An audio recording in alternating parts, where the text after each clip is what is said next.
Good evening, everybody. I'm happy that you all came to my final speech.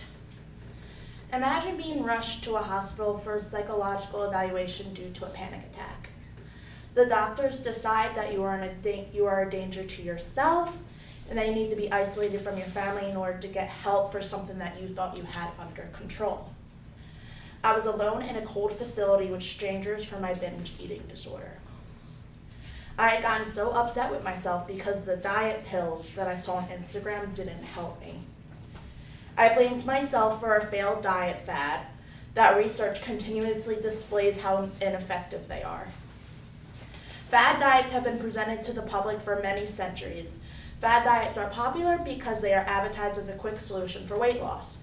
I can only assume most of you in here made the same excuse of having no time to take care of yourself with exercise and a healthy diet to the stress of their personal and professional lives. It has become apparent that our society can be manipulated in many ways. In this case, our insecurities and low self-esteem take over our common sense, forcing us to the extreme measures to better ourselves. I have learned through the organization NEDA, the National Eating Disorders Association, about healthy habits to feel better about myself. NEDA reaches millions of people and teaches self-care techniques, yet we continue to see people fall victim to diet fads. These unhealthy habits pushed by greedy corporations, businesses that have been proven to be fatal to our health, but for some reason our society ignores the facts and we continue to harm our bodies with the hope we'll achieve a slim waist.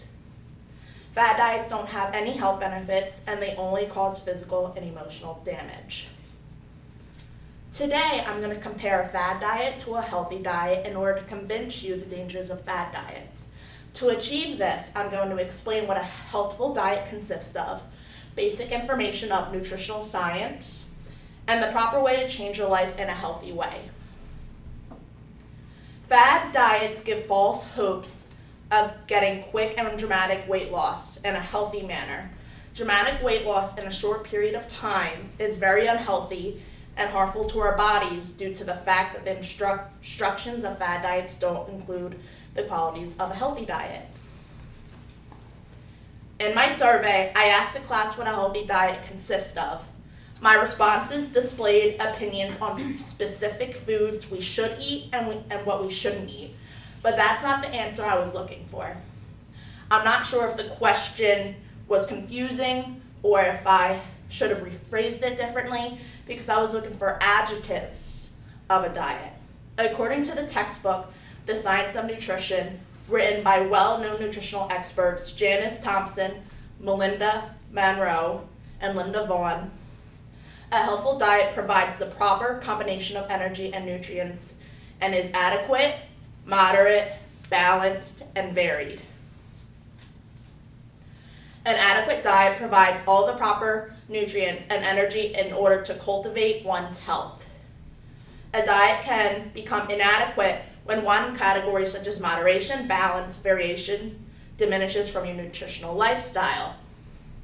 Portion control is vital toward a diet. Eating foods in moderation to retrieve the micronutrients and macronutrients they provide in order to receive the correct amount of energy for your body.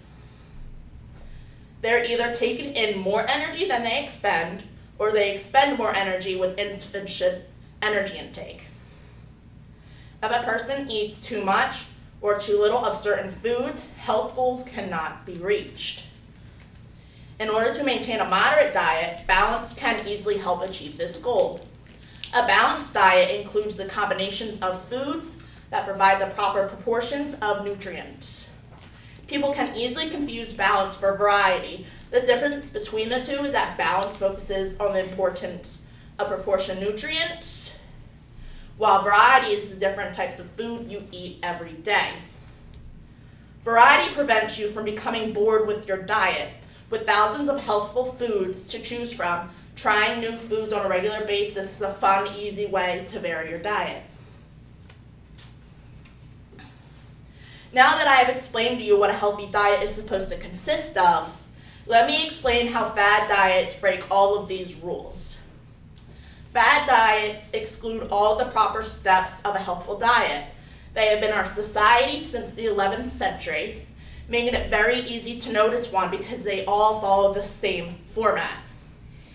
According to Tim Crow, a professor at the School of Exercise and Nutrition Sciences, if a weight loss book or any weight loss regimen you encounter mentions promoting or banning a certain food group, promising quick results, focusing on short-term changes to eat and exercise habits, encouraging miracle pills and supplements, and making claims based on a single study or testimony, you should avoid them at all costs.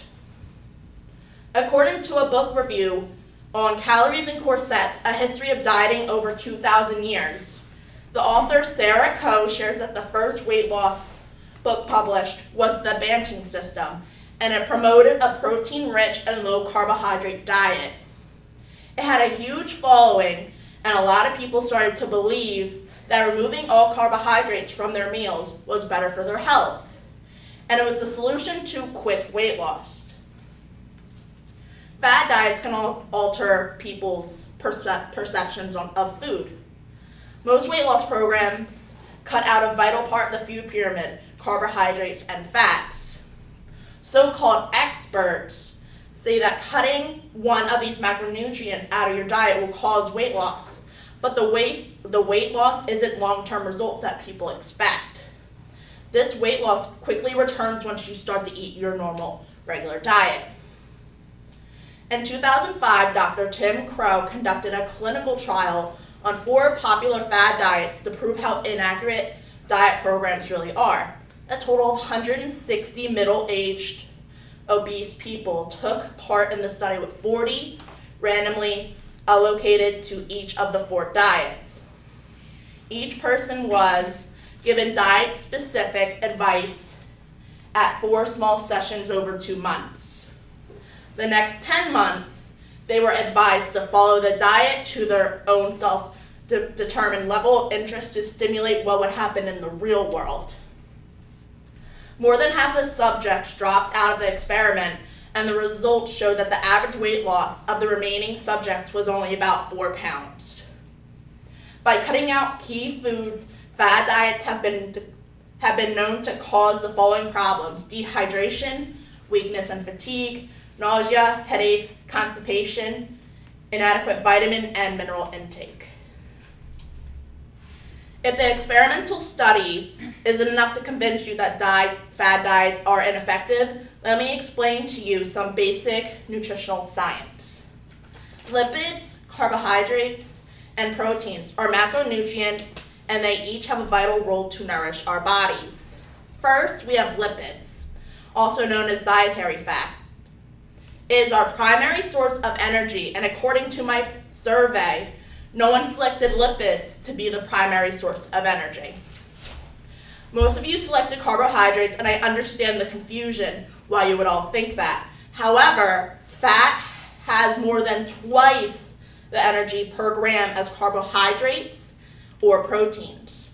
Lipids are used as energy during exercise, is vital to the limited supply of glycogen, a carbohydrate, stored in muscle tissue. As the muscle glycogen levels become depleted, the body relies on fatty acids from adipose tissue as a fuel source. Fat storage is also vital to protect our health, and it enables essential metabolic functions. Second, we have carbohydrates, our main source of energy for exercise. The most important carbohydrate is glucose because it's the only energy source used by red blood cells and are a primary energy source for the brain and nervous tissue. Low carbohydrate intake can lead to a condition called ketoacidosis. Our body starts to produce an alternative energy source, ketones, through a process called ketosis.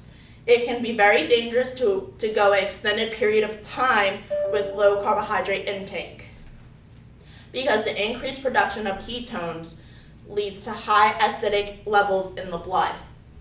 The high acidity of the blood interferes with basic body functions, causing loss of lean body mass and damages many body tissues. Diabetics go on diets to better their health, therefore they need to keep track of their carbohydrate intake. If they develop ketoacidosis, it can lead to a coma or death. The last macronutrient is protein. They contribute to the growth, repair, and maintenance of cells. Damaged cells are broken down and the components are used to create new cells through a process called protein turnover. Proteins also act as enzymes and hormones during metabolic stages. Without proper intake of carbohydrates and dietary fat, protein wouldn't be able to perform their primary functions. When there is enough energy available, the body uses proteins as an energy source, limiting their availability for their functions. I know I just gave you a lot of information to process, but from this information, I want you all to understand with insufficient level of every one of these macronutrients, our bodies will not be able to function properly.